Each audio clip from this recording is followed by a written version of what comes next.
Assalamualaikum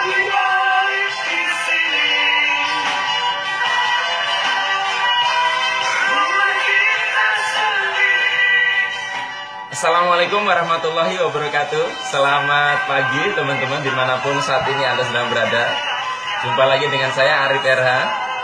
Ya, sebelum saya menuju International Airport Soekarno-Hatta Jakarta untuk mengunjungi kota lain, saya sempatkan membuat video ini.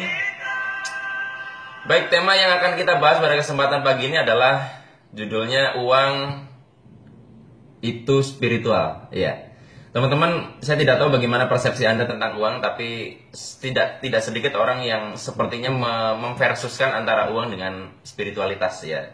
Jadi akhirnya kesannya kalau misalkan spiritual itu jadi nggak boleh punya banyak uang. Padahal saya beberapa kali baca artikel dan buku ada yang judulnya Corporate Mystic, justru sufi-sufi yang spiritualitasnya tinggi sekarang di zaman sekarang banyak sekali adalah pemilik perusahaan-perusahaan besar. Ya. Nah, teman-teman semua, ini sebabnya kenapa? Karena gini, spiritualitas itu sebetulnya sangat abstrak untuk kita bicarakan, tapi kita bisa menggunakan ukuran sederhana bahwa orang yang spiritual itu dia bukan hanya di ritual, tapi juga punya spirit, sikap, perilaku yang indah, ya, yang menyamankan sekitarnya.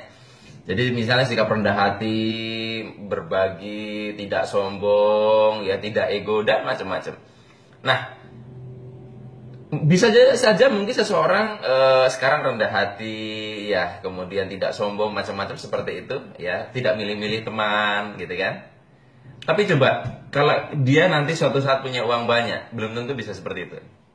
Nah, artinya kita bisa lihat bahwa uang bukanlah musuh. Uang adalah alat yang bisa kita gunakan untuk mengungkap sisi gelap kita.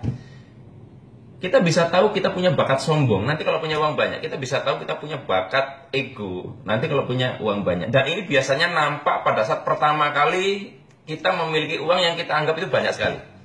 Makanya ada sindrom orang kaya baru. Di situ biasanya perilakunya jelek, aneh. Ya, jadi orang yang kaya banget itu malah rendah hati biasanya, karena dia sudah bisa melampaui titik di mana dia sudah bisa mengerti sisi gelap dia dan dia bertumbuh. Tapi orang yang baru pertama kali kaya biasanya sombong. Iya.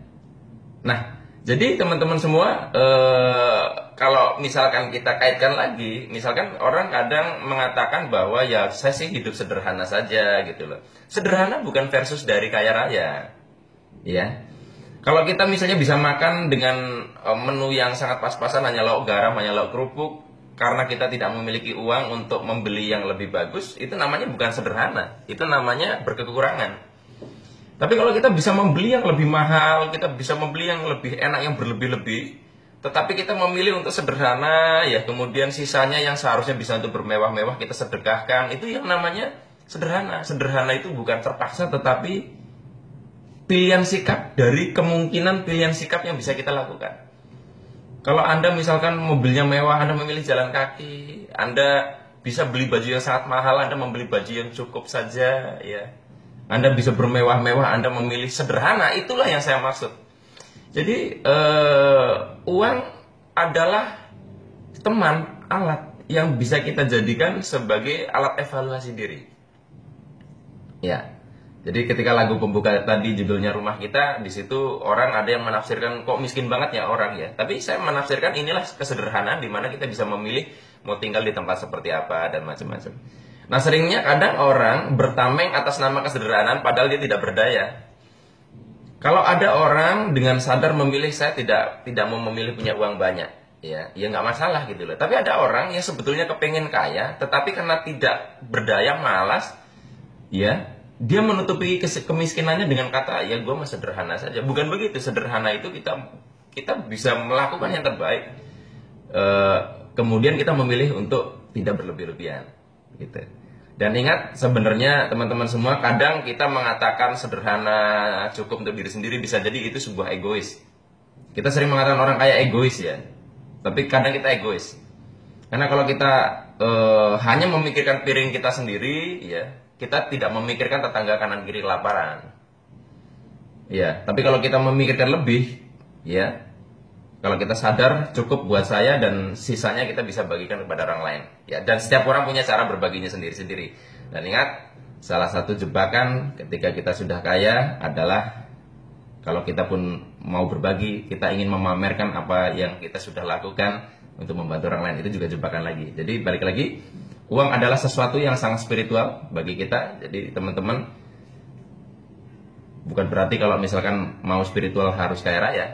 Dan kaya raya itu ukurannya tiap orang berbeda-beda. Tetapi mulai hari ini berdamailah dengan uang. Ya, jika ia datang banyak, jangan jadikan musuh, jangan ada ketakutan bahwa dia akan menggelincirkan Anda. Uang adalah malaikat yang membantu kita untuk memperbaiki diri kita. Ya, baik. Hanya ini yang bisa saya bagikan teman-teman semua. Sampai jumpa lagi di lain kesempatan. Saya akhiri bila topik wal hidayah. Wassalamualaikum warahmatullahi wabarakatuh. See you.